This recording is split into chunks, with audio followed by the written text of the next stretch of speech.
एक ऐसा नौजवान फाजिल दारुल उलूम देवबंद, आलिम बाकमाल, फकीह बेमिसाल हजरत मौलाना मुफ्ती अंसार साहब कासमी दामत बरकातुहुल आलिया के कदमों तक पहुंचना चाहता हूं।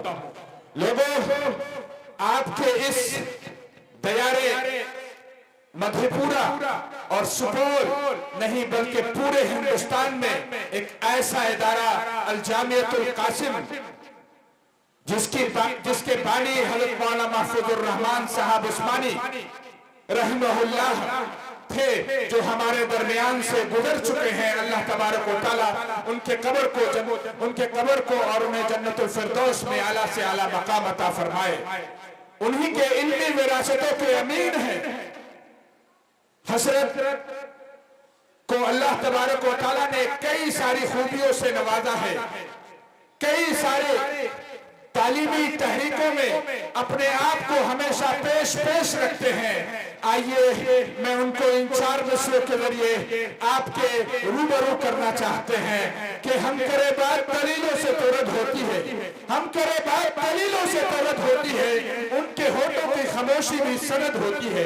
हम करे बात दलीलों से तो रद्द होती है, उनके होठों की खामोशी भी सनद होती है। कुछ न कहने से भी छिन जाता है एजाज़े सुखन, जुल्म सहने से भी जालिम की मदद होती है। हजरत मौलाना मुफ्ती अंसार आलम कासमी दामत बरकातुहुल आलिया। अल्हम्दुलिल्लाह अल्हम्दुलिल्लाह नहमदुहु व नस्तईनुहु व नस्तगफिरुहु व नुमिनु बिही व नतवक्कलु अलैहि व नऊज़ु बिल्लाहि मिन शुरूरि अंफुसिना व मिन सय्यिआति अमालिना। मन यहदिहिल्लाहु फला मुदिल्ल लहु व मन युद्लिलहु फला हादिय लहु व नशहदु अन ला इलाहा इल्लल्लाह वहदहु ला शरीक लहु व नशहदु अन्न सय्यिदना व सनदना व मौलाना मुहम्मदन अब्दुहु व रसूलुहु। अम्मा बाद, अऊज़ु बिल्लाहि मिनश शैतानिर रजीम। बिस्मिल्लाहिर रहमानिर रहीम। क़ाल अल्लाहु तबारक व तआला फिल क़ुरआनिल मजीद। इक़रा बिस्मि रब्बिकल लज़ी खलक़, खलक़ल इंसान मिन अलक़। इक़रा व रब्बुकल अकरम अल्लज़ी अल्लम बिल क़लम, अल्लमल इंसान मा लम यअलम। सदक़ल्लाहुल अज़ीम। मेरे मुअज़्ज़ज़ बुजुर्गों और दोस्तों, स्टेज पर जलवा अफरोज हजरात उलमाए किराम, मैंने जो कुरान पाक की आयत पढ़ी है, ये इसका ताल्लुक तालीम से है। आपके यहाँ मकतब इशाअती और मेरे ख्याल से ये निस्बत जामिया इस्लामिया इशाअतुल उलूम मक्कल कुआ की तरफ होगी और उसी की तरफ मंसूब करते हुए आपने मकतब इशाअती का आगाज कर रहे हैं। मैं आपके यहाँ मस्जिद में आने से पहले अपना मिजाज ये बना रखा था कि सिर्फ तालीम पर तकरीर करनी है, तालीम के ताल्लुक से संजीदा बातें करनी है। लेकिन जब मैं यहाँ बैठा तो मेरे एक मुहिब्बे मुकर्रम, मुझसे बहुत मोहब्बत करने वाले जवान ताजिर आलिम दीन जनाब मौलाना मोहम्मद जुबैर साहब ने चंद पर्ची की शक्ल में नाज़िम जलसा, जो आज के जलसे की निज़ामत कर रहे हैं, मौलाना लुत्फुर रहमान समदानी साहब जो सहरसा से तशरीफ लाए हैं, उन्होंने उनको थमाया। नाज़िम जलसा उसको उलट करके पलट करके देख रहे थे कि तावीज़ कौन सी है और ये किस मौलवी के गले में इस तावीज़ को पहनाना है। मैं कल हाफिज इश्तियाक साहब जो जलसे के दाई हैं, उनसे मैंने फोन करके पूछा कि अगर कोई खास मौजू है तो कह दीजिए, उसी मौजू पर इंशाअल्लाह तकरीर की जाएगी। उन्होंने कहा कि जलसा सीरत रहमतुल लिल आलमीन है और एक मकतब की शुरुआत है, इसी पस मंजर में गुफ्तगू करनी है, लेकिन वो तावीज़ पहनाई जाए किसको? तो नाज़िम जलसा साहब को मैंने कहा कि आप उस पर्ची को रखिए, मैं इंशाअल्लाह मिली जुली तकरीर कर दूंगा। आजकल लोग लाइन होटल में खाना खाने जाते हैं। हमारे रफीक सफर जनाब हाफिज मोहम्मद शमीम उस्मानी साहब बैठे हैं, दिल्ली से तशरीफ लाए हैं। वो ये कहते हैं कि अगर किसी आदमी को कोई चीज पसंद नहीं हो तो लाइन होटल में कहते हैं मिक्स सब्जी दे दीजिए। उसमें जो है हर तरह की सब्जी मिली हुई होती है, जिस आदमी को जो पसंद है वो अपने अपने एतबार से खाता रहे। मेरी भी आज की तकरीर इसी तरीके की मिली जुली हुई होगी और चंद मौजूओं को इहाता करते हुए वो जो पर्ची मौलाना जुबैर साहब लाए थे, मैं सोचूंगा और मैं कोशिश करूंगा कि उसी पर्ची के इर्द गिर्द तकरीर कर दूं, ताकि मौलाना जुबैर साहब और गांव के जो नौजवान हैं वो चंद बुराइयों और चंद समाजी खराबियों का जो तज़किरा करके उसका इस्लाह करना चाह रहे हैं, और वो ये चाह रहे हैं कि इसकी दवा और इस मर्द का सही इलाज हो, वो बता दूं मैं आपको। लोगों को क्या है, आप तो जानते हैं कि हम सबको पैदा करने वाली जात अल्लाह ताला की है, नहीं जानते? अरे तो सब लोग जानते हैं ना, हम सब का खालिक, हम सब का मालिक, हम सब का जो रब है वो पाक परवरदिगार है, वो अल्लाह है, वो ईश्वर है। लोगों, उस अल्लाह ताला ने बहुत सारी मखलूक को पैदा किया। आप इसी फुलकहा में पश्चिम टोला से लेकर के और रहमानपुर तक चले जाइए, और अगर दीन का मामला हो तो मौलाना सलीम साहब के गांव तक चले जाइए, और इधर हाफिज खुर्शीद साहब जहां इमामत करते हैं टिकोलिया बिशनपुर तक चले जाइए। देखिएगा कि अल्लाह ताला ने यहाँ इतनी मखलूकों को पैदा किया है कि बहुत सारी खूबसूरत चीजें हैं, और हर एक अपने काम पर लगा हुआ है। हर एक की ड्यूटी अल्लाह ताला ने मुतय्यन कर दी, और हर चीज उसकी ड्यूटी पर है, और वो अपनी ड्यूटी को अंजाम दे रहा है। उसी में से एक मखलूक हजरत इंसान भी है। हम और आप अपने माँ के पेट से निकले। आप जरा गौर कीजिएगा, जब बच्चा पैदा होता है तो वो बच्चा रोता भी है, चिल्लाता भी है और चीखता भी है। वो माँ उसको कुछ बोलना चाहे, बोले तो वो समझ भी नहीं सकता है। लेकिन हर माँ, और माँ अगर पहली बच्चा दे रही हो तो अगल और बगल की औरत अपनी उस बेटी को, अपने उस बहू को ये बतलाती है कि इस बच्चे को दूध कैसे पिलाया जाएगा। और कीजिएगा जरा, वो अपने हाथ में लेती है। पढ़ी लिखी अगर हो तो किबले की तरफ रुख कर लेगी, पढ़ी लिखी हो अगर तो साफ सुथरा हो जाए, और वो बिस्मिल्लाह पढ़ेगी। लेकिन लोगों, किसी ने उस बच्चे को ये बताया, ये पढ़ाया कि कैसे तुमको अपने माँ के पिस्तान से दूध पीना है। और अगर वो वहां पर रख भी दिया बच्चे का, तो क्या किसी माँ ने और किसी माँ या किसी बाप ने उसे पढ़ाया कि कैसे माँ के पिस्तान से और माँ के सीने से दूध कशीर करना है, दूध का खींचना है? कोई सी स्कूल में या किसी मदरसे में पढ़ाया गया किसी बच्चे को? लोगों, नहीं। उस बच्चे के जहन में अल्लाह ताला ने ये बात डाली, और अल्लाह ताला ने उस बच्चे के दिल में ये बात डाली कि तुमको अपने माँ के पिस्तान से और अपने माँ के सीने से कैसे दूध पीना है। ऐ लोगों, आप देखिएगा कि मालूम ये हुआ कि जो पैदा करने वाला है वो मकसद जिंदगी भी बताता है, वो जिंदगी गुजारने का तरीका भी उसने सिखलाया है। लेकिन हमको आपको डायरेक्ट नहीं, बल्कि जैसे आप, कितने ऐसे लोग हैं जिनके घरों में फ्रिज हो, फुलकहा के लोगों, टिकोलिया के लोगों, बिशनपुर के, जलिया के, पोखरिया के, और अगल बगल जीतापुर के, जहां जहां के लोग हैं, आप लोगों के घरों में फ्रिज है? फ्रिज नहीं है। जिन जिन लोगों के घर में फ्रिज है, हाथ उठाई। अरे अभी आप बात करते हैं। अभी एक साहब दूसरी शादी करने जा रहे हैं, 17 साल के बाद उनकी बीवी का इंतकाल हो गया। अब वो दूसरी शादी करने जा रहे हैं, तो उन्होंने कहा कि मेरे घर में सब कुछ है ही है पहले से, नहीं है तो फ्रिज नहीं है, दूसरी शादी कर रहे हैं, पहले में 17 साल पहले फ्रिज नहीं चल रहा था, अब फ्रिज दे दीजिए। आप क्या मांग नहीं है क्या? आप क्या फ्रिज नहीं मांगते? लोग मांगते हैं। इतने लोगों में से किसी की शादी नहीं जो कहे कि हमारे यहाँ फ्रिज है। जिन जिन लोगों के घर में फ्रिज है, चाहे ससुराल का मिला हो वो, ये आपने अपने से खरीदा हो वो जरा हाथ उठाइए कि हाँ मेरे घर में फ्रिज है फ्रिज। चलिए, फ्रिज नहीं है तो मोबाइल तो होगा, तो मोबाइल है ना भाई।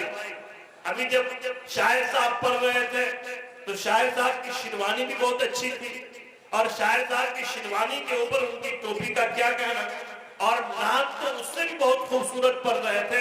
मैं पीछे से कह रहा था कि ये एक ऐसा शायर है, ये दोनों जगह चल जाएगा, हमारी मजलिस में चल जाए, और कल 12 रबीउल अव्वल की अगर कोई मजलिस जमे और वो शायद तशरीफ ले जाएंगे तो उसमें भी चल जाएंगे। मौलाना इफ्तिखार साहब मुस्कुरा रहे थे कि आप ये क्या कह रहे हैं। हमने कहा नहीं, मौलवी को दोनों टोपी रखनी चाहिए, जहां जैसी जरूरत हो पहन ले और पढ़ दे सल्लल्लाहु अलैहि वसल्लम। घबरानी नहीं चाहिए कि वो अलग है हम अलग है, वो भी उसी कलमे को पढ़ते हैं, हम भी उसी कलमे को पढ़ते हैं, वो भी उसी नबी को मानते हैं, हम भी उसी नबी को मानते हैं। तो हमने देखा कि उस शायर को कैद करने के लिए बहुत सारे लोग मोबाइल निकाले हुए थे। किनके किनके पास मोबाइल है हाथ दिखाइएगा जरा, मोबाइल वाले लोग। बस जिनके पास दो है तो दोनों हाथ उठाइए। छोटा वाला, बड़ा बड़ा मोबाइल हो कि छोटा मोबाइल हो, आप जब मोबाइल खरीद करके लाए होंगे तो आपने डब्बे को खोला, डब्बे के खोलने के बाद आपने देखा होगा उसमें एक छोटी सी किताब होगी। देखा? अरे देखा कि नहीं? देखे हैं? किताब रखे हैं कि फेंक दिए? फेंक दिए। अगर आप कोई बड़ी मशीन खरीदिएगा, अगर आप फ्रिज खरीदिएगा, अगर आप एसी खरीदिएगा, कूलर खरीदिएगा या इस तरह की कोई बड़ी चीज खरीदने जाए तो कंपनी किताब भी देती है और अपने साथ एक माहिर इंजीनियर को भी आपके घर भेजता है। भेजता कि नहीं भेजता? आजकल लोग कहते हैं होम डिलीवरी फ्री। आप सामान खरीदिए जलिया में जाकर के, कुमारखंड में जाकर के, बिहारीगंज में जाकर के, मधेपुरा में जाकर के सामान खरीद करके चले आइए, सामान आपके यहाँ पहुंचा दिया जाएगा, है ना भाई? और अब वो कहते हैं कि कंपनी का मिस्त्री खुद आ रहा है। अरे भाई, मिस्त्री क्या है? वो उस पार्ट और पुर्जे को जानता है, वो आपको बताने के लिए आ रहा है कि इसको कितनी बिजली चाहिए, इसको कब ऑन करना है और कब ऑफ करना है, कब बंद करना है और कब खोलना है, और इसको कैसे चलाना है। यही ना वो इंजीनियर और मिस्त्री है उसके साथ। ऐ लोगों, मोबाइल और फ्रिज की बहुत कीमत होगी तो 10-20 हजार का होगा, 25 हजार का होगा, 50 हजार का होगा, यही ना होगा। लेकिन उस रब ने, उस खालिक ने हमको जो आपको बनाया तो तमाम मखलूक में अफजल और बरतर बनाया, नहीं बनाया? लक़द खलक़नल इंसान फी अहसनि तक़वीम। हमने इंसान को बड़े अच्छे सांचे में ढाला। ढाला कि नहीं ढाला? ऐ लोगों, अल्लाह ताला ने जब इंसान को बनाया तो फिर इस इंसान की जिंदगी गुजारने के लिए एक किताब भेजी है, और उस किताब को बताने के लिए अल्लाह ताला ने रसूल भी नाजिल किया, रसूल भी पैदा किया, अल्लाह ने रसूल भी भेजा। ये वही रसूल है जो इंसानों में का ही है और इंसानों को जिंदगी गुजारने का तरीका बतलाने के लिए आए हैं। हमारे पास और आपके पास जो किताब है वो वही किताब है जो मरने के बाद आप सवाब समझ करके मस्जिद में दे देते हैं, नहीं देते?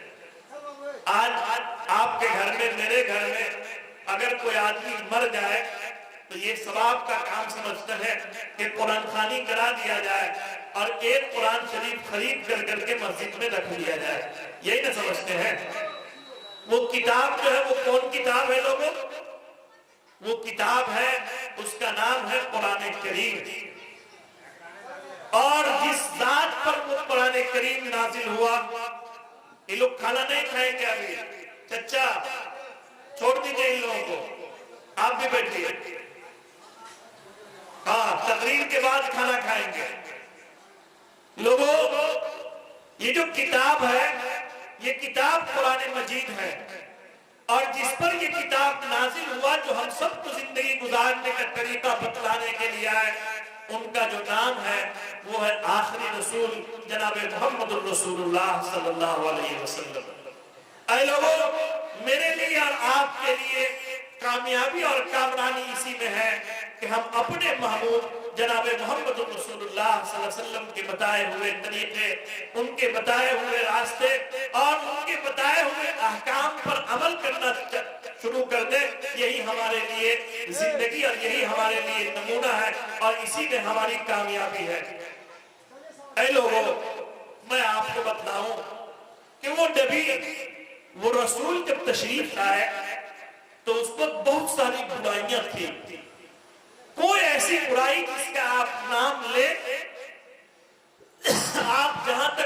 नहीं सकते, इससे कहीं ज्यादा बुराइयां उस वक्त थी। लेकिन इन तमाम बुराइयों के खात्मे के लिए सबसे पहला हुक्म, सबसे पहले वही और सबसे पहली चीज जो अल्लाह ताला ने अपने रसूल को दी, वो क्या दी? क्या दी? लोगों को मालूम है? आप लोगों को, आप लोगों को मालूम है? नहीं मालूम है तो जलसा करने का फायदा होगा। आप समझिएगा कि सबसे अच्छी चीज नमाज है। नमाज तो रसूलुल्लाह सल्लल्लाहु अलैहि वसल्लम ने फरमाया कि मेरे आंखों की ठंडक है। आप समझेंगे कि ये रोजा है जो रमजान के महीने में हम रखते हैं। आप समझेंगे कि ये हज है कि आदमी चला जाए और चलाए तो हाजी साहब कहलाने लगता है, वो हज है। नहीं लोगों, सबसे पहला हुक्म और सबसे पहली चीज जो रसूलुल्लाह सल्लल्लाहु अलैहि वसल्लम को दी गई वो ये था, पढ़िए, इक़रा, पढ़िए, पढ़िए, पढ़िए। क्या पढ़िए? इक़रा बिस्मि रब्बिकल लज़ी खलक़, पढ़िए उस रब के नाम से जिसने आपको पैदा किया। ऐ लोगों, वो जो वक्त था रसूलुल्लाह सल्लल्लाहु अलैहि वसल्लम की बेइज्जत का, जिस वक्त रसूलुल्लाह सल्लल्लाहु अलैहि वसल्लम भेजे गए, उस वक्त जाहिल होने को फख्र समझा जाता था। उस वक्त इस बात की इज्जत की जाती थी कि कौन जाहिल है। लेकिन ऐसे वक्त में रसूलुल्लाह सल्लल्लाहु अलैहि वसल्लम ने फरमाया, अल हिकमतु ज़ालतुल मोमिन, कि हिकमत मोमिन की गुमशुदा पूंजी है। मोमिन इंसानों की, मोमिन की खोई हुई असल सरमाया है, जहां चाहे उसको हासिल कर ले। ये रसूलुल्लाह सल्लल्लाहु अलैहि वसल्लम ने बतलाया। लोगों, आप कहिएगा क्या पढ़िए? आपको सुनकर के ताज्जुब होगा। मारूफ आलिम दीन और जलसे की कामयाब निजामत ही नहीं करते हैं, बल्कि मारूफ और बेहतरीन खतीब भी हैं। मौलाना तशरीफ ला चुके हैं राही साहब, आप उनसे सुनिएगा। मैं बड़ी मजबूती के साथ आपसे कह रहा हूँ कि एक मौका था कि मक्के के लोगों को खाने और पीने के लिए नहीं था। मदीने में जो लोग थे उसके पास खाने की सहूलत नहीं थी। उनके पास घर ऐसा नहीं था जिसमें वो अपना सर छुपा सके। चंद ऐसे लोगों को लाया गया। अगर रसूलुल्लाह सल्लल्लाहु अलैहि वसल्लम चाहते तो उनका जुर्माना वसूल करते माल की शक्ल में, और वो लोग माल देने के लिए राजी थे। लेकिन उस वक्त रसूलुल्लाह सल्लल्लाहु अलैहि वसल्लम ने कहा कि नहीं, इनका जुर्माना माल नहीं होगा, बल्कि ये जो पढ़े लिखे लोग हैं इनमें का एक आदमी हमारे 10 आदमी को पढ़ा दे। आपको सुनकर के ये भी हैरत है और होनी चाहिए कि जिन लोगों को कहा गया पढ़ाने के लिए वो ईमान वाले नहीं थे। अभी वो लोग ईमान नहीं लाए थे, मोमिन नहीं थे, गैर मुस्लिम थे। अब भला बतलाइए कि वो गैर मुस्लिम कुरान और हदीस पर आए होंगे, कुरान हदीस पर आए होंगे? जब वो खुद ईमान वाले नहीं थे तो कहां से कुरान और हदीस पर आएंगे? लेकिन रसूलुल्लाह सल्लल्लाहु अलैहि वसल्लम ने ये कहा कि तुम में का अगर कोई पढ़ा लिखा है तो मेरे 10 आदमी को पढ़ावे। हमें रुपया नहीं चाहिए, हमें पैसा नहीं चाहिए, हमें अनाज नहीं चाहिए, गल्ला नहीं चाहिए। इससे ये पता चलता है कि अगर आज भूखा रहना पड़े तो इंसान भूखा रहे, अगर मुसलमानों को पेट काटना पड़े तो पेट काटे, अगर अच्छा खाना नसीब ना हो कोई हरज नहीं, लेकिन अगर अपने बच्चों को पढ़ाना पड़े तो जरूर पढ़ाए लोग। मैं कल एक हेड मास्टर के पास गया, कल ही की बात है। सुबह सुबह हेड मास्टर के पास पहुंचा तो मास्टर, डॉक्टर या इस तरह के लोग मौलवी को जब देखते हैं तो घबराते हैं कि मौलवी बगैर सीजन के भी चल देता है क्या। मेरी उनसे बातचीत हुई, मैंने उनसे कहा कि मास्टर साहब क्या हाल है? वो कहने लगे ठीक है अल्हम्दुलिल्लाह। सुन करके खुशी इस बात की हुई कि मास्टर साहब ने ये कहा कि हम हेड मास्टर रहते हुए घर नहीं बनाए हैं। तो मैंने कहा क्या किए फिर? उन्होंने कहा सुनिए काम किए हैं।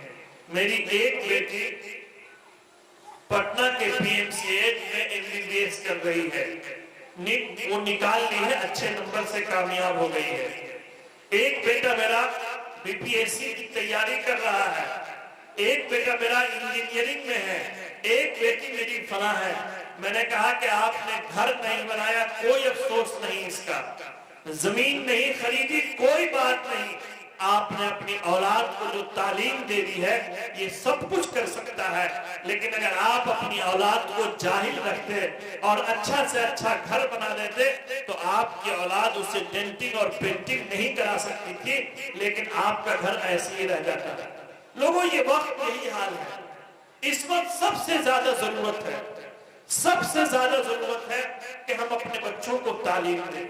फुलकाहा के लोगों, बिशनपुर के लोगों, तिकोलिया के लोगों और जहां जहां के लोग हैं, मैं आपसे पूछना चाहता हूं कि क्या आज तक हमने अपने गांव का सर्वे किया कि हमारे गांव में कितना आदमी है?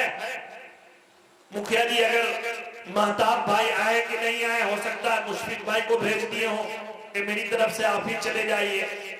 हो सकता है कि इस पंचायत के साबिक मुखिया यूनुस साहब हैं कि चले गए नहीं मालूम। हम उनसे पूछेंगे तो ये बता देंगे कि हमारे इस पंचायत में वोटर कितने हैं। हम अगर ये पूछेंगे कि इस बिरादरी का कितना वोट है तो वो भी बता देंगे। हम उनसे ये पूछेंगे कि भाई मर्द कितने वोटर है, औरत कितना वोटर है, तो ये भी बता देंगे। लेकिन लोगों, एक सर्वे करना जरूरी है और वो सर्वे ये है कि हमारे इस मस्जिद में अगर 70 घर है तो इस 70 घर में कितने आदमी हैं जो शादीशुदा है, और उस शादीशुदा में से कितने आदमी हैं जिनके पास औलाद है और वो औलाद 3 साल से ऊपर की है, 5 साल से ऊपर की है। कोई ऐसा इमाम, कोई ऐसा डीलर, कोई ऐसा गांव का जिम्मेदार, वार्ड सदस्य, वार्ड कमिश्नर, मुखिया, पंचायत समिति, जिला परिषद, लोगों, मेरे ख्याल से कोई ऐसा आदमी नहीं जो सर्वे किया हो इसका। हम मकतब खोल लेते हैं, मकतब में उस्ताद पढ़ा रहे हैं कि नहीं पढ़ा रहे हैं, उसकी गांव के किसी लोगों को कोई फिक्र नहीं होती। कल फेसबुक पर एक इमाम साहब ने लिखा कि मैं 12 साल के बाद इस गांव को अलविदा कह रहा हूं। मैंने कहा कि भाई, अलविदा कहने का मतलब ऐसा तो नहीं कि वो दुनिया को छोड़ रहे हैं। मैंने इन्ना लिल्लाहि व इन्ना इलैहि राजिऊन पढ़ने से पहले उनको फोन किया तो उन्होंने कहा मुफ्ती साहब तंग आ गया हूँ। कहा क्या हुआ? उन्होंने कहा सुनिए, नमाज भी हम ही को पढ़ानी पड़ती है, मकतब में बच्चा हम ही को पढ़ाना पड़ता है। तो हमने कहा भाई, तो मकतब में बच्चा आप नहीं पढ़ाइएगा तो कौन पढ़ाएगा? गांव का बुद्धू नहीं आके पढ़ाएंगे क्या? और नमाज आप नहीं पढ़ाइएगा तो मुक्तदी पढ़ाएंगे। उन्होंने कहा सुनिए, अरे मस्जिद में अजान भी हम ही को देनी पड़ती है। हमने कहा सुभान अल्लाह, खूब सवाब होगा आपका। कहा सुनिए, मस्जिद जो टाट और फूस की थी तो इसको छतदार हम ही ने बनाया है, चंदा हम ही किए, बनाए वो नहीं, चंदा हम ही किए और बना दिए हैं। और अब तो ये हाल है कि उस मस्जिद में मार्बल तक लगा दिए हैं। लेकिन गांव के लोगों का भी बेहिसी सुनिएगा, हर महीने तनख्वाह हम ही को वसूलनी पड़ती है, और जब जाते हैं तनख्वाह वसूलने के लिए तो लोग इतना दौड़ाते हैं, इतना दौड़ाते हैं कि तक आ गए हैं। 24,000 रुपया मेरा इस गांव के लोगों पर बाकी है और कोई देने का नाम नहीं ले रहा, हम छोड़ करके जा रहे हैं। ऐसा है कि नहीं है? अरे ऐसा है ना भाई, है ना? ऐसा तो नहीं कि हम कोई दूसरे दुनिया से आएंगे बोल रहे हैं। एकदम सही है, फिदा हुसैन भाई बोल रहे हैं, बिल्कुल सही है। और इनकी लाठी जब साइकिल पर ही चलते हैं तो अच्छा अच्छा लोग रास्ता छोड़ देता है जी। लोगों, इमाम साहब मकतब के पढ़ाने वाले लोग जरूर पढ़ाएंगे। हमको एक सर्वे करना होगा और वो सर्वे इस बात का करना होगा कि हमारे गांव में कितने ऐसे बच्चे हैं जो हमारे गांव के मकतब में पढ़ने आता है कि नहीं आता है। हमारे गांव में अगर स्कूल है तो कितने ऐसे बच्चे हैं स्कूल जाते हैं कि नहीं जाते हैं। जो पढ़ने आता है उसकी तो फिक्र करते हैं, जो नहीं पढ़ने आता है उसकी कोई फिक्र नहीं करता। ऐ लोगों, आज का ये जलसा इस बात के लिए होनी चाहिए कि कल हम अपने इस गांव के लोग बैठेंगे और हम ये देखेंगे कि इस मस्जिद के इर्द गिर्द जो इस मस्जिद के ताल्लुक रखने वाले लोग हैं, इस इशाअती मकतब की जो शुरुआत हो रही है तो कितना ऐसा बच्चा है जो पढ़ने आएगा। जब ये टाट और फूस की मस्जिद थी एक सफ रखा हुआ था, दूसरा सफ मोड़ करके रखते थे। और अमीर यूनुस साहब जब इसमें अदान देते थे, मौलाना जुबैर साहब का वो दिन भी मुझे याद है कि जब जब मैं आया वो कहते थे दुआ कीजिए कि हमारे इस मोहल्ले की मस्जिद बन जाए। न मालूम किन किन दौर से ये गुजरा। ये मस्जिद उस वक्त यहाँ नहीं थी बल्कि वहां थी, और बाद में जाकर के फिर अल्लाह ने आप लोगों से ये काम किया, आपने बहुत शानदार मस्जिद बनवाई। ऐ लोगों, इस शानदार मस्जिद का ये हक है कि जिस मकतब को उसकी शुरुआत कर रहे हैं, हम अपने गांव के हर बच्चे को, आप देखें कि वो लोग जो दिल्ली, पंजाब, कश्मीर में कमा रहे हैं, अगर उसका बाप नहीं है तो उस गांव के लोगों की ये जिम्मेदारी है कि अगर उसका बच्चा पढ़ने नहीं आ रहा है तो हम उसके घर पर जाकर के उसके बच्चों को लेकर के आवे। है कि नहीं लोगों? आपके गांव में भी मदरसा है, नहीं मालूम अभी किस हाल में चल रहा है, लेकिन आप 10 साल गुज़श्ता जाइएगा, अगर कोई बच्चा मदरसा नहीं गया तो उस मदरसे का मौलवी, मदरसे का पढ़ाने वाला मौलाना 4 बच्चे को भेजता था घर पर, और मौलवी साहब के हुक्म पर वो चारों बच्चा पुलिस किया जाती है। बच्चा जब चारों पहुंचता था तो जैसे आज पुलिस की वर्दी को देख करके लोग भागते हैं, उससे कहीं ज्यादा लगता था कि शैतान आ गया, वो बच्चा घर से भाग जाता था।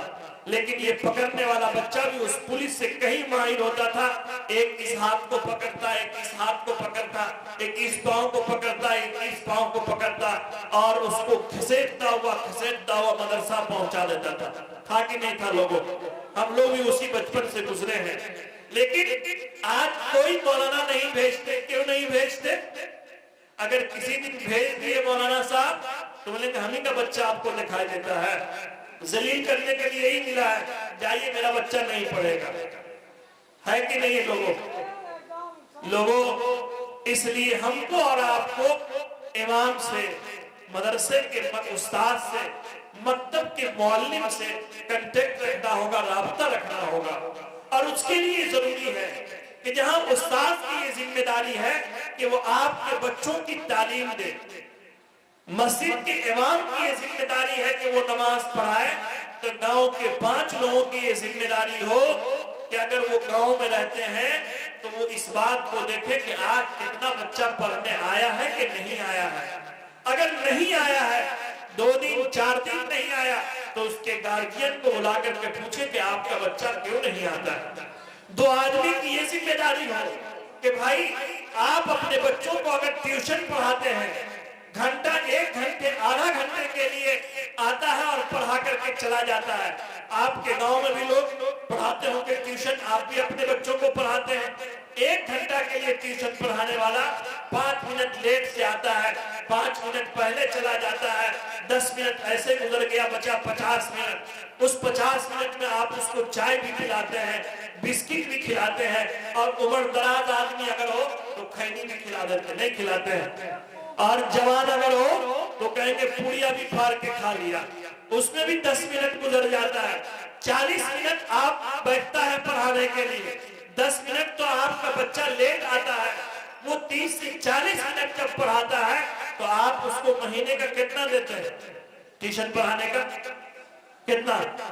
200, 300, 400, कितना? 200, 2000। लेकिन एक मस्जिद में इमाम 5 वक्त आपको नमाज पढ़ाता है। आप फजर में सोए हो कोई हरज नहीं, लेकिन वो बेचारा इमाम उठ करके, हाफिज इश्तियाक साहब उधर रहते हैं, मुझे मैंने देखा है, बारिश हो रही होगी, ये छाता लेकर के मस्जिद पहुंच जाएंगे। ऐ लोगों, आपके मकतब में पढ़ाने वाला उस्ताद 4-4 घंटा आपके बच्चों को पढ़ाता है, लेकिन पूरा गांव मिल करके उसको 10,000 नहीं देता है लोगों। अब उसी उस्ताद को ये भी जिम्मेदारी दे दीजिएगा तो वो मकतब चलेगा? अरे चलेगा नहीं। गांव के 2 लोग इस बात की जिम्मेदारी ले कि हर घर पीछे जो तय हुआ है वो गांव के लोग वसूल करेंगे, और महीने की 1 तारीख से लेकर के 5 तारीख तक हम इमाम साहब को या मकतब में पढ़ाने वाले मौलाना को उसको तनख्वाह दे देंगे, ताकि उनके बाल बच्चे की भी जिंदगी गुजर सके। ऐ लोगों, मकतब के सिलसिले में तो एक बात ये कहनी थी, एक बात और कहेंगे आपसे, और वो ये कि इस वक्त एक अजीब फिजा कायम हुई है, शायद आपके यहाँ है कि नहीं है, लेकिन मैं दारुल इफ्ता में बैठता हूँ, हमारे यहाँ बड़े बड़े मुफ्तियाने किराम हैं, उनमें का एक कमजोर आदमी मैं भी हूँ। हजरत मौलाना मुफ्ती अकील अनवर साहब मज़ाहिरी, मौलाना मुफ्ती नबी हसन साहब मज़ाहिरी, और मैं भी उनका एक तीसरा फर्द हूँ। अभी 2 हफ्ते गुज़श्ते मेरे पास, मैं सुपौल एक प्रोग्राम में गया, मस्जिद में दाखिल हो रहा था कि मदरसे से फोन गया। एक फोन गया तो मैंने कहा हो सकता है कि कुछ कमी पेशी हुई होगी तो फोन कर रहे हैं, मैंने कहा जवाब दूंगा। फिर देखा घर से दूसरे आदमी के गया, फिर तीसरा आदमी का गया, मैंने कहा क्या हुआ भाई, फोन उठानी चाहिए। मैं प्रोग्राम से बाहर निकल करके फोन उठाया, उन्होंने कहा कि एक साहब निकाह पढ़ाने के लिए आए हैं। मैंने कहा वाह, इमाम साहब निकाह नहीं पढ़ाएंगे, मदरसे का मौलवी निकाह पढ़ाएगा, इमाम साहब का काजियाना भी मारिएगा क्या? उन्होंने कहा कंडीशन है निकाह में। मैंने कहा क्या कंडीशन है? कहा कंडीशन ये है कि लड़की मुसलमान है, लड़का गैर मुस्लिम है। मैंने कहा रुकिए रुकिए, तहम्मुल के साथ, बर्दाश्त के साथ, हिकमत के साथ, हालात को देखते हुए कोई फैसला कीजिए। जरा चुपके से बताइए कि वो लड़की कहाँ की है, लड़का कहाँ का है। मुझे बताया गया, मैं नाम नहीं लूंगा, गीबत हो जाए उस गांव, आप लोग कहिएगा उस गांव में हम रिश्तेदारी नहीं करेंगे। मेरे बड़े करीब के लोग थे, मैंने उस गांव के एक मास्टर साहब को फोन किया कि 10 मिनट के अंदर इस गांव में कोई लड़की गई है, आप ही के मोहल्ले का है, ये मैं जानता हूँ, आप आ जाइए। और अगर आप स्कूल चले गए, उन्होंने कहा ओ मौलाना साहब, स्कूल का हाल ये है कि पहले तो हफ्ता हफ्ता नहीं जाते थे तो कोई बात नहीं, अब तो 10:10 क्या 10:02 पर वीडियो बना करके डीओ साहब को भेजना पड़ता है, तो हमको तो स्कूल भी जाना जरूरी है। तो मैंने कहा उससे ज्यादा कहीं जरूरी है कि मिल्लत की बेटी को बचाया जाए। आप नहीं आ रहे तो गांव के किसी आदमी को भेजिए, चुपके से भेजिएगा, हिकमत के साथ भेजिएगा, हो हंगामा नहीं कीजिएगा। बहरहाल गांव से 10 आदमी आ गए। मैंने कहा आपकी बच्ची है ये? कहा हाँ। मैंने कहा इसको ले जाइए। अब जरा लगा कि कहीं माहौल खराब ना हो, आदमी अपने तरफ तो नहीं देखता, उसकी तरफ कहीं न टूट पड़े कि क्यों तुम लेकर के भागे। मैंने उसके भी घर के लोगों को बुलाया और लड़का को लड़का के हवाले और लड़की को लड़की के हवाले करा दिया। इसके दरमियान बहुत मुश्किल से 25 मिनट का वक्त गुजरा था कि मीडिया के लोगों का मेरे पास फोन आ गया। आपके गांव का भी एक बच्चा मीडिया में है, कभी कभी हमको दिल्ली से फोन करता रहता है, उसका नाम सद्दाम है, कि कभी वीडियो भी भेजता है, कभी हालात भी। तो इसी तरीके से हर जगह के लोग मीडिया में। कहा मौलाना आपके यहाँ कुछ हुआ है? हमने कहा मेरी यहाँ तो तालीम होती है, पढ़ाई होती है, लिखाई होती है, यही हुआ और क्या हुआ? कहा नहीं नहीं कुछ हुआ है। मैंने कहा कुछ नहीं हुआ है। कहा नहीं कुछ हुआ है। ये होते होते 10 से 15 मिनट का वक्त गुजरा तो एक पूरी टीम गाड़ी से मेरे मदरसे पे पहुंच गई कि सुना है कि आपके यहाँ धर्म परिवर्तन होता है, बोल लीजिए आप। मैंने कहा धर्म परिवर्तन किसको कहते हैं भाई? कहा नहीं, मुस्लिम और गैर मुस्लिम आपके आए थे और सबूत मेरे पास है कि वो लोग यहाँ बैठे थे। मैंने कहा मैं सुपौल में, मुझे सबूत नहीं, ये सबूत आपको कहां से मिला?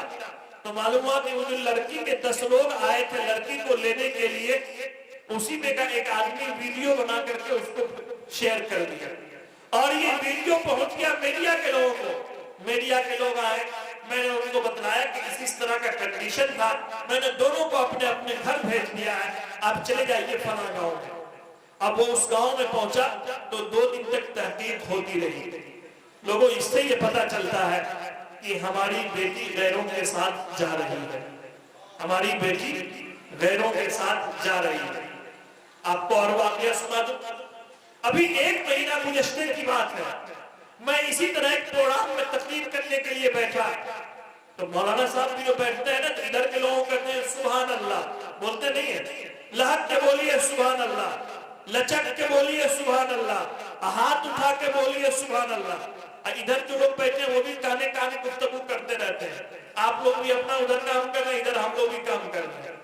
तो एक बगल में हमारे जो बैठे थे उन्हें मोबाइल पर देखा है, मुफ्ती साहब देखे हैं। तो हमने कहा क्या देखे? उन्होंने कहा ये नए नए जोड़े की तस्वीर है और क्या देखा गए, अरे 10 किलोमीटर भी नहीं है आपके यहाँ से, ये लड़की फला की बेटी है और फला का जो नाम लिया वो मुसलमान का नाम था, हम लेना नहीं चाहते। आप कहिएगा कि क्या पीछे पड़ गए, कहां गई? तो ये फला जो सिख है उससे इसने शादी रचा ली है। अभी देर से 2 महीना भी नहीं हुआ इस वाकये को। मालूम ये हुआ कि इस 10 किलो के अंदर में, इसी सुपौल जिला की बात कर रहा हूं, उससे बाहर की नहीं, अररिया, पूर्णिया, मधेपुरा, मुजफ्फरपुर की बात नहीं कर रहा हूं, आपका गांव भी सुपौल में है और आप यहाँ से उधर जाइए जहां आप लोग पढ़ करके आते हैं, मिन्हा खलकनाकुम व फीहा नुईदुकुम व मिन्हा नुखरिजुकुम तारतन उखरा। कब्रिस्तान के उधर कौन है? मधेपुरा है ना आपके यहाँ। कब्रिस्तान के उधर मधेपुरा, कब्रिस्तान के इधर सुपौल। तो कब्रिस्तान के इधर की बात कर रहे हैं, सुपौल जिला की। मधेपुरा के लोग खुश रहे, आपके जिले की शिकायत नहीं कर रहा हूं, अपना हाल मैं खुद शेयर कर रहा हूं आपसे। लोगों, इस डेढ़ से 2 महीने के अंदर मुझे जो पता चला कि 3 से 4 लड़कियां ऐसी हुई जो गैरों के साथ चली गई, 2 तो बलात्कार का रिश्ता हो चुका है, 2 लौट करके आ गई है। ये मर्ज हमारे यहाँ खूब हो रहा है पूरे मुल्क के अंदर।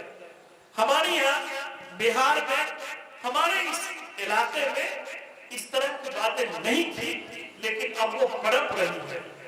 इसकी रोकथाम हम सब की जिम्मेदारी है। इसका क्या इलाज है?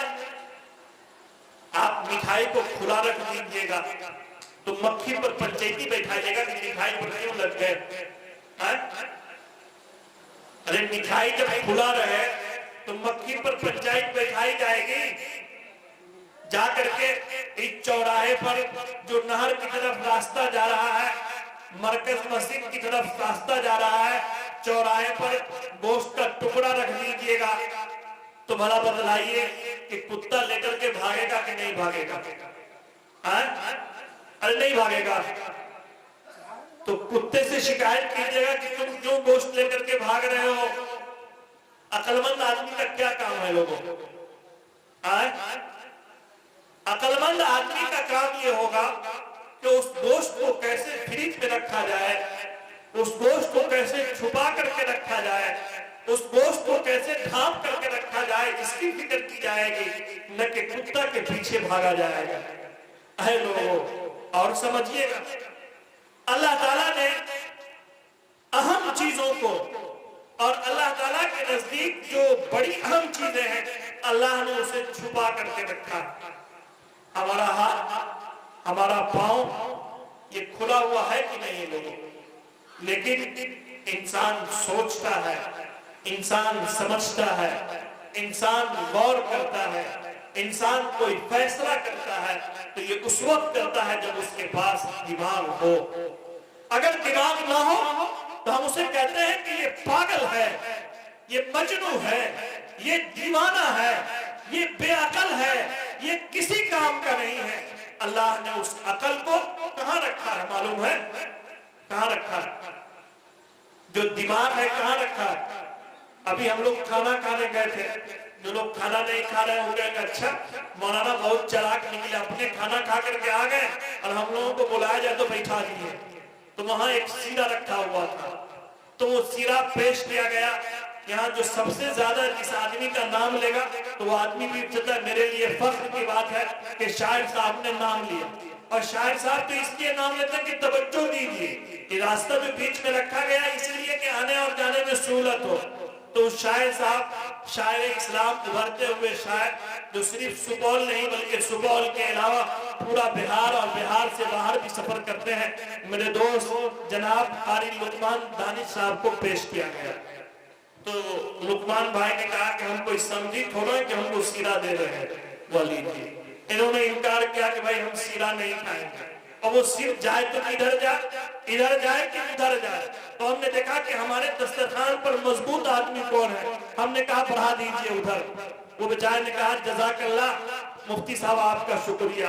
मैंने कहा चलिए आपका आना पार हुआ, कम से कम सीरा तो आपको मिला। ऐ लोगों, वो सीरा जब खा रहे थे तो हम गौर से देख रहे थे, हमको खाने का दिन नहीं था क्योंकि रात में हम भी खा करके आए, लेकिन मैं ये गौर कर रहा था कि अल्लाह ताला ने उस बकरे के सिरे को किस तरह से अंदर रखा है और उसके ऊपर कितनी हड्डियां रखी हुई है। वो सोचने और समझने की चीजें हैं, इसलिए अल्लाह ने उसको हड्डियों के अंदर रखा है कि अगर ऐसे बाहर रहता, इधर से लगता तो इधर चोट लगती, इधर से लगता तो इधर उसका दिमाग फट जाता। अल्लाह ने उसकी हिफाजत के लिए उसके ऊपर खोपड़ी रखा है और खोपड़ी के अंदर से उस दिमाग को रखा है कि नहीं रखा है लोगों? किस किस के पास दिल है? दिल है आप लोगों के पास है? कभी देखे आप लोग दिल? नहीं देखे हैं? दिल दिए है किसी को? अच्छा, चर्चा तो करें। हाँ, ऐ लोगों, अल्लाह ताला ने इस दिल को ऐसी हड्डियों के अंदर रखा है जिस हड्डी के अंदर लचक है। जिस सफर किए हैं ट्रेन, कितने कितने लोग ट्रेन में सफर किए? हाथ उठाइएगा। आप जब ट्रेन में सफर करते हैं, बस में सफर करते हैं, तो इस रुपये और पैसे को ऊपर वाला जेब में न रख करके नीचे वाला जेब में रखते हैं। लगते कि नहीं रखते लोगों? कि कहीं ऊपर में रहेगा तो कोई देख न ले, नीचे वाले जेब में पर्दे के पीछे रखते हैं। ऐ लोगों, आपके यहाँ सोना और चांदी भी खरीद करके लाते हैं। कितना लाते हैं सोना और चांदी? 1-2 कुंटल देखे हैं? 1-2 कुंटल कोई आदमी खरीद के लाया है। 100 ग्राम, 200 ग्राम, 1 भरी, 2 भरी, 10 भरी बहुत होगी, लेकिन कुंटल का कुंटल आप बालू, सीमेंट, रड लाते हैं। किसी को देखा है कि रड और बालू और सीमेंट और सरिया को घर के अंदर छुपा करके रखा हो? किसको रखता है? घर के अंदर छुपा करके कि कोई देखे नहीं, किसको रखता है? सोने और चांदी को। और घर में भी अगर रखा तो उस गोदरेज के अंदर छोटा सा गोदरेज हो, उसमें रखता है कि नहीं लोगों? क्यों रखता है? क्योंकि ये वो कीमती चीज है, ये वो अहम चीज है, इसलिए उसको छुपा करके रखा जाता है। सरिया, रड, सीमेंट, बालू कितना महंगा हो जाए, लेकिन उसे दरवाजे पर ऐसे ही रख दिया जाएगा। है लोगों, ये मक्खी की मिसाल, ये गोश्त पर टुकड़े कुत्ता लगने की मिसाल, और ये दिमाग और दिल की मिसाल इसलिए है कि लोगों, अल्लाह ताला ने जितनी अहम चीजें हैं उसको छुपाने करके और छुपा करके रखने की बात की है, और जितनी आम चीजें हैं उसको ऐसा ही रखा है। इससे ये पता चलता है कि अल्लाह ने मर्द और औरत दोनों में से कशिश, खिंचाव लड़कियों की तरफ, औरतों की तरफ रखा है। इसलिए इस बात का तकाजा है कि जैसे मिठाई पर चूंटी लगने से बचाने के लिए मिठाई को डब्बे में रखना पड़ेगा, गोश्त के टुकड़े पर कुत्ता न लगे, गोश्त को छुपा करके रखना पड़ेगा। ऐ लोगों, किसी नौजवान की बदनजरी और बदनिगाहें किसी की बेटी और किसी बहन पर न लगे, मेरे ख्याल में सबसे पहला इलाज उसका ये है तो उसको पर्दे में रखना पड़ेगा। लोगों, है कि नहीं? ऐ लोगों, मेरे माशरे का क्या हाल है? मेरे माशरे का ये हाल है कि आज ऐसा लिबास, ऐसा कपड़ा हमारी घरों में हमारी बेटियां, हमारी बहनें पहनती है कि कपड़ा पहनने के बावजूद वो नंगी होती, या तो वो इतना बारीक हो, इतना पतला होता है कि उसके जिस्म का हिस्सा दिखाई देता है, या फिर वो इतना चुस्त और टाइट होता है कि उसके जिस्म का हर उज़्व पता चलता है। ऐ लोगों, कोई बाप, कोई शौहर, कोई भाई अपने घर में इस बात की कभी तालीम दिया कि तुम पर्दे में रहो, पर्दे में रहो? अगर तुम बेपर्दगी में आओगे तो गलत निगाहें किसी की पड़ सकती है।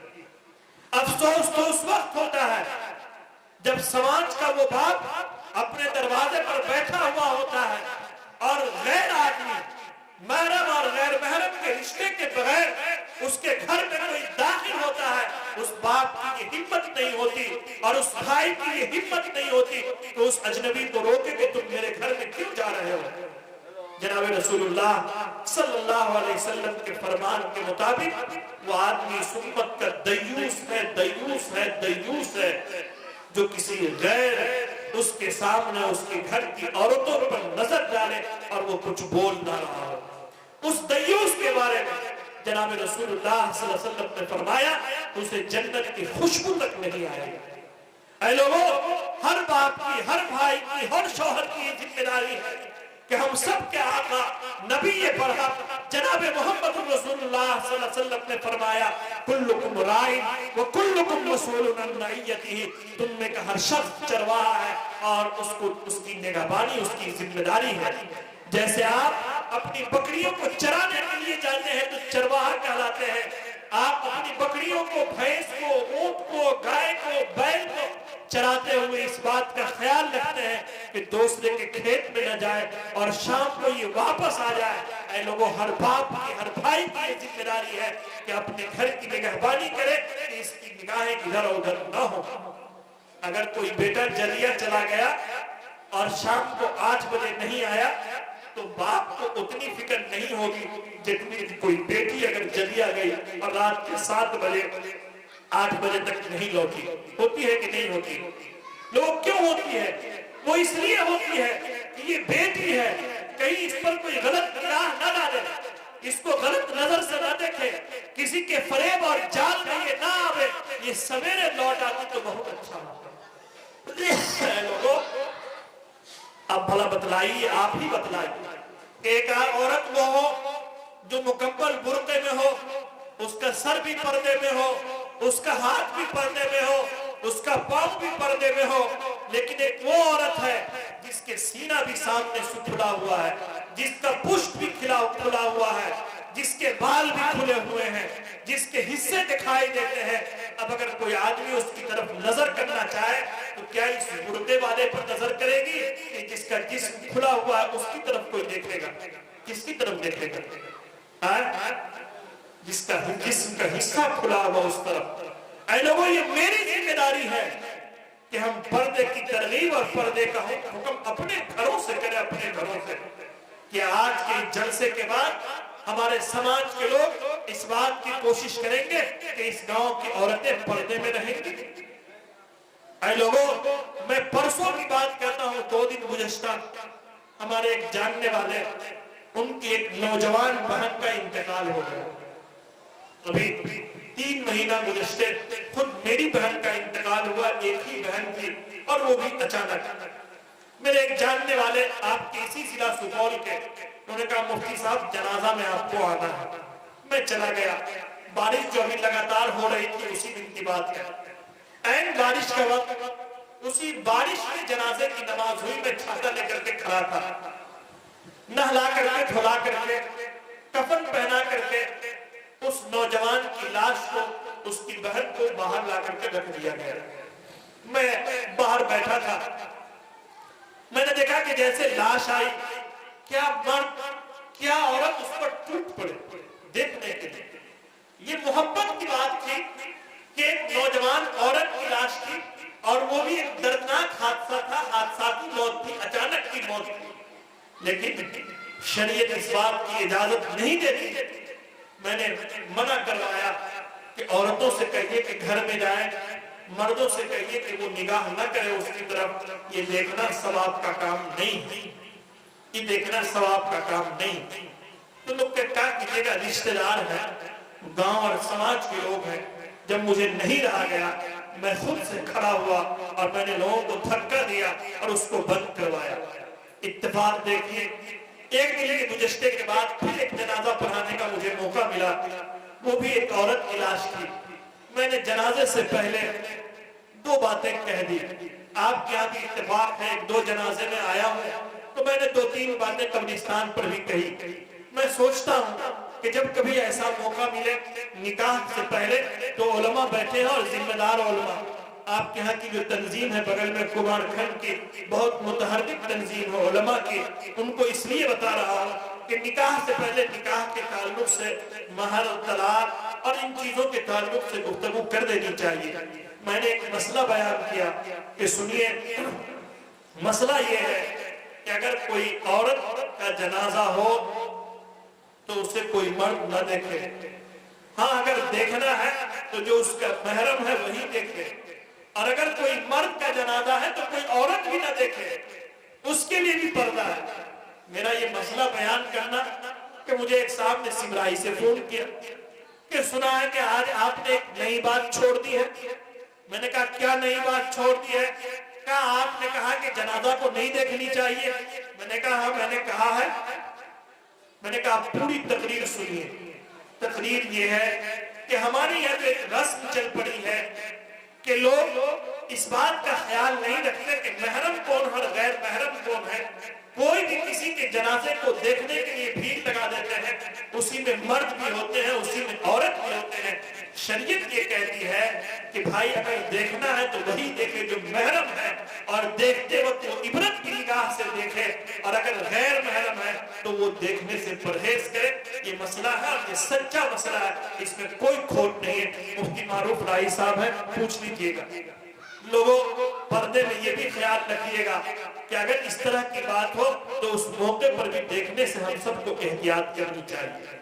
ऐ लोगों, उस बेटियों को बचाने के लिए एक सबसे पहला इलाज ये है कि पर्दे का एहतमाम किया जाए, एक काम। दूसरा काम और वो ये है कि हर माँ और बाप उसकी निगहबानी करे। जैसे आप मुर्गी पोसते ना, मुर्गी किसके किसके घर में मुर्गी है? आप लोगों के घर में। आप कहीं ऐसा तो नहीं कि मुफ्ती साहब आए तो मुर्गी मुर्गा चलना पे करेंगे, लेके चल देंगे, है आप लोगों के घर में? है? आप देखिएगा, और नहीं देखे हो तो कल घर जाइएगा, कल शाम को बैठे रहिएगा दरवाजे पर। इधर मौजिन अजान देंगे, अल्लाहु अकबर अल्लाहु अकबर अल्लाहु अकबर अल्लाहु अकबर अशहदु अल्ला इलाहा इल्लल्लाह। अमीर साहब 40 दिन लगाए हुए, 4 महीना लगाए हुए, 1 साल के लगाए हुए, उलमा हुफ़ाज़ ये तो कहेंगे चलो मस्जिद की तरफ, हय्या अलल सलाह हय्या अलल फलाह, यही ना। लेकिन घर की औरत क्या करती है? घर की औरत सबसे पहला काम करेगी कि बटन दबा दो, बॉल जला दो, यही ना, यही ना है। हमारे यहाँ सांच कहते हैं, अब आपके यहाँ गांव भर में क्या कहते हैं नहीं मालूम जी। वही बात है, आप मसलुद्दीन भाई बोल रहे हैं उधर से, वही बात है जी। वो कहे कि नहीं, किसी भी हाल में जैसे शाम हुआ है तो घर में लाइट जलनी चाहिए। ठीक है भाई, जलनी चाहिए, जला दिया। दूसरा काम ये करेगी कि मुर्गी को उसके घर में, अब उसके घर को आप क्या कहते हैं ये भी मुझे नहीं मालूम, हमारे यहाँ बोरसी कहते हैं, आप क्या कहते हैं नहीं मालूम, क्या कहते हैं बोलना जी। उसमें गिनती कर करके एक मुर्गी के कितने बच्चे हैं वो अंदर गया कि नहीं गया, और किसी औरत को जरा सा शक हुआ तो उसको निकाल करके फिर गिरेगी और तब अंदर करेगी, है कि नहीं। एक मुर्गी का बच्चा अगर नहीं हो लेकिन आने दीजिए मस्जिद से कोरमा को, चल दिए नमाज पढ़ने, घर में मुर्गी है कि नहीं इसकी फिक्र नहीं है। वाह, पूरे दुनिया का ठेका यही लिए हुए है। जल्दी आ जाइए, मोहल्ले में खोज करके आइए, तलाश करके आइए। अब पूरा घर जो है, अब तो जमाना टॉर्च का है नहीं, आज से 15 से 20 साल पहले टॉर्च लेकर के कोई इस गली में, कोई उस खेत में, कोई इसके घर, कोई उसके घर, पूछ रहा कोई मुर्गी आई है, मुर्गी आई है। अगर शाम को नहीं मिली तो कल तक दूसरे महल्ले में जाकर के कह रही इस तरह का लाल मुर्गा था, हम तो रखे हुए थे मेहमान और मेजबान के लिए, दामाद जो कश्मीर से आएंगे उसी पर ये चढ़ाएंगे, है कि नहीं भाई? वही खो गया है।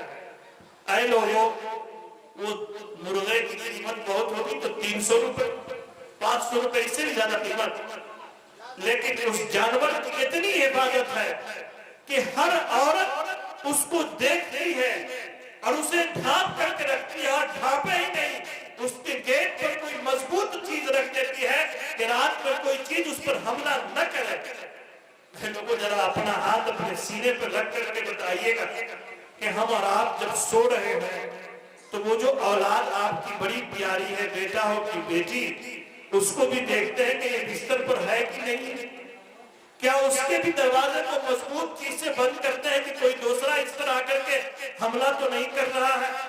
क्या कभी हमने गौर किया कि उसके हाथ हाथ में जो मोबाइल है इसका कनेक्शन इधर है कि नहीं है, इधर है कि किसी और तरफ है। कभी करते हैं लोगों, कभी नहीं करते हैं लोग। क्या उस बेटा और बेटी से ज्यादा अजीज वो मुर्गा और मुर्गी है? क्या उस बेटा और बेटी से ज्यादा कीमती वो बैल और भैंस है जिसके गले में आपने रस्सी लगा करके बांध दिया है? कौन है अजीज लोगों? जब यही बेटा और यही बेटी बिगड़ जाती है, बहक जाती है, तो कभी आप इस दर पर शिकायत करते हैं, कभी उस दर पर शिकायत करते हैं कि बिगड़ गए। लोगों, एक दिन में नहीं बिगड़ा है। आपने मोहम्मद रसूलुल्लाह सल्लल्लाहु अलैहि वसल्लम के उस फरमान के मुताबिक अमल नहीं किया जो रसूलुल्लाह सल्लल्लाहु अलैहि वसल्लम ने फरमाया कि कुल्लुकुम राइन व कुल्लुकुम मसऊलुन अन रइयतिही, तुम में से हर शख्स चरवाहा है और उसकी ये जिम्मेदारी है कि वो उसके बारे में पूछताछ की जाएगी कल क़यामत के दिन कि जो चीजें तुम्हें सुपुर्द की गई तुम उसको कितना देख रेख किए कि नहीं किए। लोगों, ये मेरी जिम्मेदारी है, मेरी हर बाप की और हर माँ की जिम्मेदारी है कि अपने बच्चों का ख्याल रखे। कोई एक दिन में नहीं भागता है, कोई एक दिन में किसी से कांटेक्ट नहीं होता है। बरसों के ताल्लुकात जब होते हैं तब कोई चीज जन्म देती है। दूसरा काम ये करना होगा कि पर्दे के साथ साथ अपनी औलाद की मुकम्मल निगहबानी करती होगी। एक काम और करना होगा, उलमा आए हैं और अभी और आएंगे, बड़े बड़े लोग हैं, जब वो तकरीर करेंगे और हम भी तकरीर करेंगे तो हम कहेंगे कि आप अपनी बेटी को अच्छी तालीम दिलाइए, आला तालीम दिलाइए, मकतब की तालीम दिला करके उसको ऐसी तालीम दिलाइए जो मुल्क और मिल्लत के काम आ सके। लेकिन ये तालीम कहाँ हासिल करेगी? सुपौल में जाकर के, मधेपुरा में जाकर के, और कोई अच्छी तालीम हासिल करना हो तो पटना में रूम लेकर के, और उससे भी आगे जाना हो तो फिर राजस्थान के कोटा में जाकर के उसको पढ़ना पड़ेगा। अब वो बच्चा और बच्ची जो पढ़ने गया है उसकी कौन निगहबानी करेगा? ऐ लोगों, इतना बड़ा गांव है ये, इतना बड़ा गांव, क्या कोई मुझे बता सकता है कि इस गांव में कोई ऐसा कोचिंग है जो आपकी वो बच्ची जो इंटर या मैट्रिक में है, आपके गांव में कोई मुस्लिम लड़का या कोई मुस्लिम लड़की उसको पढ़ा सके? कोई कोचिंग चलता है? हाँ, चलता है। बड़ी अच्छी बात है, चलनी चाहिए। ऐ लोगों, हमारी यहाँ बड़ी बड़ी मुसलमानों की आबादी है, लेकिन वहां कोई पढ़ाने का अच्छा इंतजाम नहीं है। अगर नहीं है तो हमको ये कोशिश करना होगा कि हम अपने आबादी के लोगों को अपने गांव से बाहर न भेजें, अपने समाज में उसका इंतजाम करें। अगर आप 1000 रुपया देकर के जदिया में अपनी बेटी को भेजते हैं तो 1200 रुपया देकर के उस मास्टर को अपने दरवाजे पर बुलाइए और अपने लोगों के सामने उसको पढ़वाइए ताकि किसी तरह के कोई हादसा न हो। एक काम तो ये करना होगा। एक काम और बता दूं, शायद मेरे ख्याल से मुझे जो वक्त दिया गया था वक्त पूरा होने वाला है, क्योंकि मैं घड़ी देख रहा था तारीख कि 27 तारीख को हाफिज इश्तियाक साहब ने दावत दी थी। मैं उस दिन टिकट कटाने के लिए दे दिया था दिल्ली का। इनका फोन आया कि मशवरा होगा। मशवरे में 2 दिन के बाद ये कहे कि ये तारीख तय हुई। मैंने कहा रुक जाइए, टिकट अगर कटा है कि नहीं कटा ये करो। इन्होंने खूब जोर लगाया।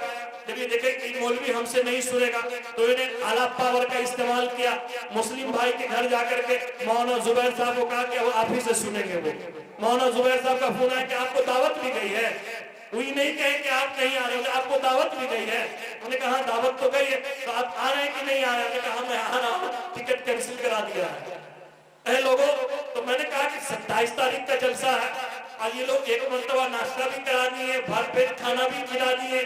शायर साहब कह रहे थे जलसा में बहुत कम ऐसा होता है कि इतना अच्छा खाना खिलाया जाता है। हमने कहा सुनिए, ऐसा भी होता है कि 27 तारीख को बुला करके 28 तारीख को तकरीर कराई जाती है। 11:57 पर मुझको बुलाया गया है, 3 मिनट बाकी था 27 तारीख का। मैंने कहा अपने ही तारीख में हूँ। लोगों, एक बात और है, और वो ये है कि सुबह में एक आदमी मेरे पास आया। आज मैं 8:30 बजे, मेरा साथ दिलशाद है जो गाड़ी चलाते हैं, वो यहाँ बैठे होंगे कहीं पर। मैंने उसको कहा कि 8 बजे एक दुआ में चलनी है।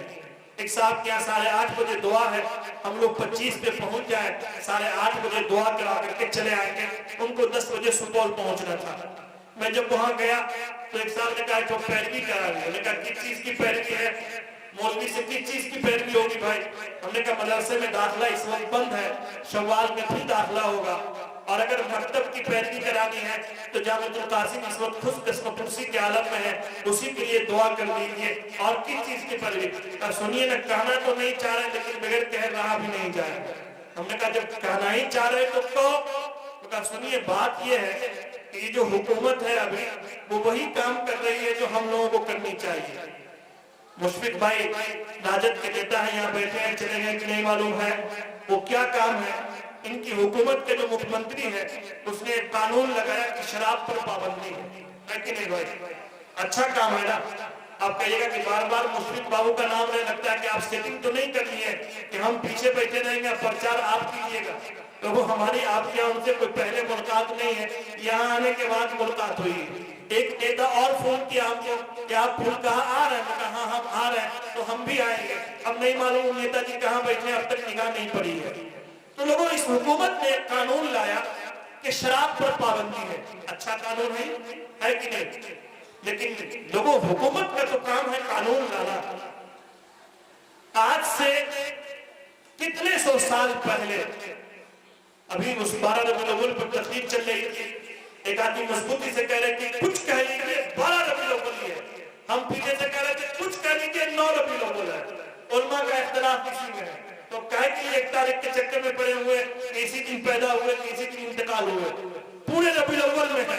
तो आप इसका मतलब पूरे रबीउल अव्वल में कोई प्रोग्राम ही नहीं कीजिएगा। तो ये मौलवी सब करेंगे क्या? इनका इल्म तो फिर ऐसी रह जाएगा। इस मौलवी को इस्तेमाल करना तो अलग अलग बहाने से इस्तेमाल कीजिए, चाहे वो 2 रबीउल अव्वल हो कि 9 रबीउल अव्वल हो कि 11 रबीउल अव्वल हो। इस चक्कर में क्यों पड़ते हैं? अपना काम करके निकल जाइए। लोगों, रसूलुल्लाह सल्लल्लाहु अलैहि वसल्लम जब पैदा हुआ तो उस वक्त शराब की लत थी, लेकिन अल्लाह ताला ने कुरान पाक में सख्ती से मना किया और सब लोग रुक गए। हमारे यहाँ हुकूमत पाबंदी लगाई हुई है, तो वही आदमी जो सुबह सुबह पैरवी के लिए आया, वही करा देखे 2-4 तो मेरा ड्राइवर है, ट्रैक्टर रखते हुआ सीमेंट बालू का काम है, वो सब रात में पी करके मदहोश था और पुलिस वाला आया, उठा के सबको ले गए। मैंने कहा क्या पैरवी? जरा थाना में फोन कर दीजिए ना कि लोगों को छोड़ देने के लिए। मैंने कहा अच्छा ये बताइए कि हम जब थाने में इस बात की पैरवी करेंगे कि शराब पीने वाले को छोड़ दीजिए, तो वो हमको अच्छा समझेगा कि बुरा समझेगा? और बुरा ना समझेगा। हमने कहा किस बात की पैरवी करेंगे कि इसको कैफरे किताब तक पहुंचाइए, इसको अंदर तक ले जाइए, इसको पैसा ले होकर के यहाँ नहीं छोड़िए। उनका सुनिए मुफ्ती साहब, रात में हम कहते हैं मोबाइल और गाड़ी दे दिया, आदमी अंदर है, सेटिंग हो गया, कुछ देता करके निकल जाएगा। हमने कहा वाह सुभान अल्लाह, ये है कानून। लोगों, कानून बनाने से नहीं होगा, कानून लाख बना दिया जाए उससे कुछ नहीं होगा। हम सब के पास कानून की किताब कुरान पाक है और अल्लाह ताला ने उस किताब में कहा है इन्नमल खम्र वल मैसिर वल अंसाब वल अज़लाम रिज्सुम मिन अमलि शैतान फज्तनिबू। ये जो शराब है ये शैतान का अमल है, ये नापाकी है। फज्तनिबू, तुम इससे बचो। और हम सब के आका जनाब रसूलुल्लाह सल्लल्लाहु अलैहि वसल्लम ने फरमाया कि ये उम्मुल खबाइस है, ये तमाम बुराइयों की जड़ है। इसके करने के बाद इंसान हर बुराई कर सकता है। आप देखे होंगे अगर कोई आदमी पी रहा है तो न सिर्फ ये कि उसकी सेहत खराब होती है, बल्कि वो ऊंट और पटाख बोलता भी रहता है। लोगों, वो अपने बाप के पास जाता है, अपने माँ के पास जाता है, उसे ये एहसास तक नहीं होता कि यही मेरा बाप है, उसे ये एहसास तक नहीं होता कि यही मेरी माँ है जिसने 9 महीने माँ अपने पेट के अंदर रखा है, उसे ये भी नहीं मालूम होता कि ये मेरी बीवी है, उसे ये भी नहीं मालूम होता कि ये मेरा बेटा और बेटी है। और वहां जाकर के ऐसी ऐसी गालियां देता है कि आपका सर शर्म से झुक जाए, वो गालियां देता है। और गाली देना तो इस्लाम में ऐसे ही मना है। और लोग गाली से अगर नहीं बाज आया तो अभी चैनपुर आपके गांव के बगल में है, चैनपुर है ना इधर, चैनपुर मुगला घाट के 25 आदमी गए, मौलाना सगीर साहब मजबूत आदमी, हमारे यहाँ उस्ताद हैं, आपके यहाँ पुरैनी के आते हैं, इनके तवस्सुल से हमारे यहाँ बैठे तो मौलाना से पैरवी कराने में मुफ्ती साहब से कही ना कोई जरा निकाल दे। हमने कहा क्या निकाल देंगे? अब पीते पीते आया, अपनी बीवी को तलाक दे दिया। हमने कोई तलाक दे दिया तो तलाक हो गई, तब उसमें निकालने की क्या बात है? ऐ लोगों, पीने के बाद इंसान को ये तमीज नहीं रहती कि अपनी बीवी को वो क्या बोल रहा है। भला बतलाइए कि इस बीमारी से, इस बुराई से अपने समाज को पाक करनी चाहिए कि नहीं करनी चाहिए? लोगों, करनी चाहिए। ऐ लोगों, आपके सीने में दिल है, आपके पास दिमाग है, आप एक मोमिन, एक कामिल हैं, आप एक अच्छे समाज के आदमी हैं, आपका ताल्लुक बेहतरीन सोसाइटी से है। आप जरा मुझे बताइएगा कि आपने किसी आदमी को देखा हो कि वो पेशाब पी रहा हो? देखा है आपने? कोई आदमी आपके गांव में पेशाब पी रहा हो देखा आपने? आपने किसी को देखा है कि वो खून पी रहा हो? लोगों, नहीं देखा। लेकिन आपने ये देखा है कि हमारे यहाँ का आदमी वो शराब पी रहा है कि नहीं? लोगों, जिस अल्लाह ने उस पेशाब को हराम करार दिया है और जिस अल्लाह ने उस खून के पीने से मना किया है, उसी अल्लाह ने शराब के पीने से भी मना किया है। लोगों, जिस तरीके से तुम खून पीना पसंद नहीं करते हो, जिस तरीके से तुम शराब पीना पसंद नहीं कर सकते हो, ऐ लोगों, जिस तरीके से तुम सूअर का नाम लेना और उसका गोश्त खाना पसंद नहीं कर सकते हो, अल्लाह, उसी अल्लाह ने जिसने सूअर के गोश्त को हराम किया है, उसी अल्लाह ने उस शराब को भी हराम किया है। क्या इस हराम चीज से हमें बचनी चाहिए कि नहीं बचनी चाहिए?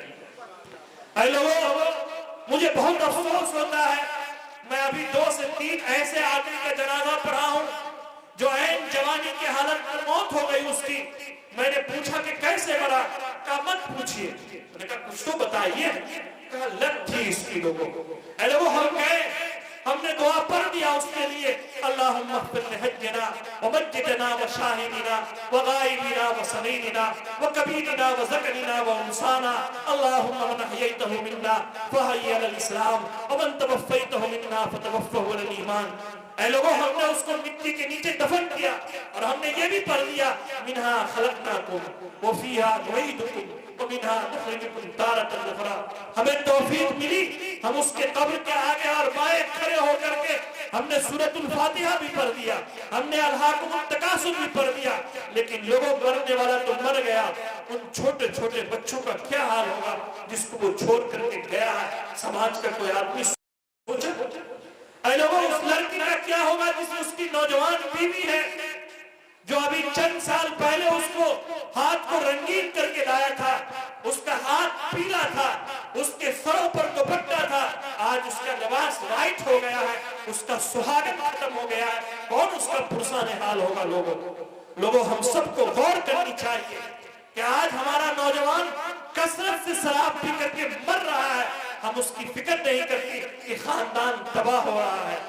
मैं आपसे हाथ जोड़ करके दस्त अर्ज कर रहा हूं और बड़े इल्तिमास के साथ कह रहा हूं कि समाज के चंद लोगों को आगे आना होगा और हमारे गांव में अगर कोई ऐसा है तो उसको इस बुराई से और इस बीमारी से बचाना होगा। आज का जलसा ये कामयाब उसी वक्त होगा जब फुरकाहा के लोग हाथ उठा करके कहेंगे कि न हम पिएंगे और न पीने देंगे। हम नहीं कहते कि आप पीते हैं, लेकिन हमारे गांव में अगर कोई आदमी है तो उसे पीने भी नहीं देंगे, तब आपका जलसा कामयाब होगा। लोगों, और भी बहुत सारी बातें थी, सूद भी उसका मौजूद था। मौलाना जुबैर साहब ने कहा कि जरा से इधर भी इशारा कर दीजिएगा माँ और बाप की तरफ। मैंने कहा अच्छा ठीक है, लेकिन जो मुझे वक्त दिया गया है, मैं समझता हूँ कि मैं अपने वक्त से तकरीबन 5 मिनट जायद हो चुका हूँ और वक्त बहुत कीमती है।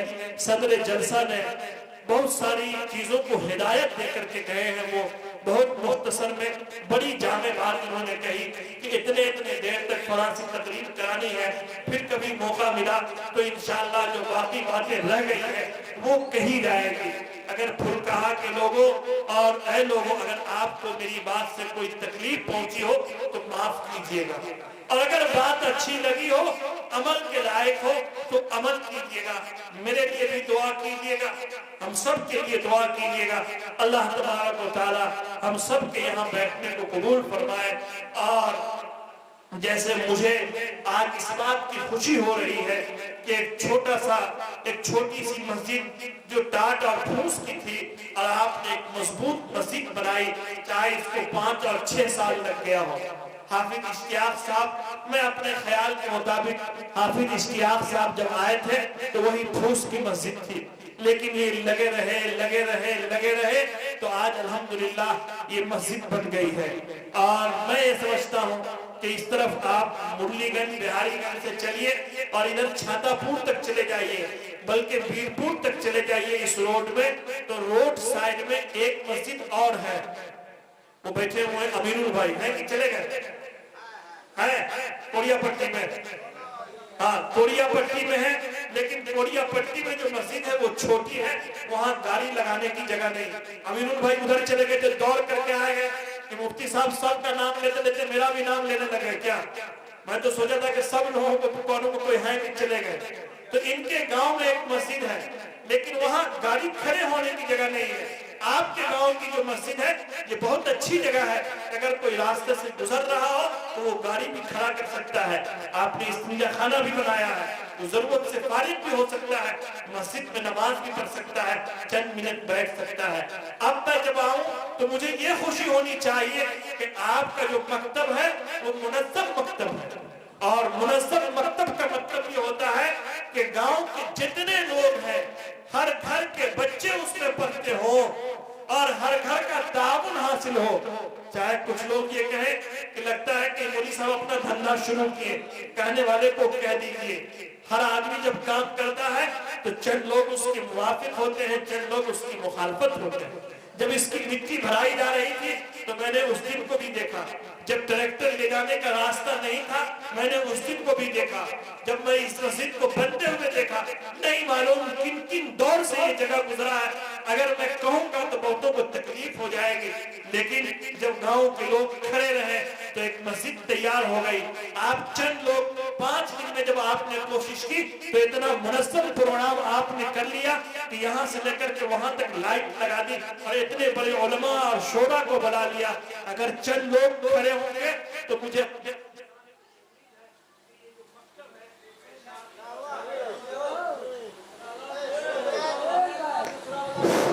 ये शादी मकतब ये भी मजबूत हो जाएगा। हम दुआ करते हैं कि अल्लाह तबारक व तआला इस जगह को पढ़ने और पढ़ाने, इल्म और तालीम का जरिया बनाए। काल अल्लाह और काल रसूल की सदाएं यहाँ से गूंजे। मेरी दुआएं आपके साथ है। बहुत बहुत शुक्रिया। व आखिरु दावाना अनिल हम्दुलिल्लाहि रब्बिल आलमीन।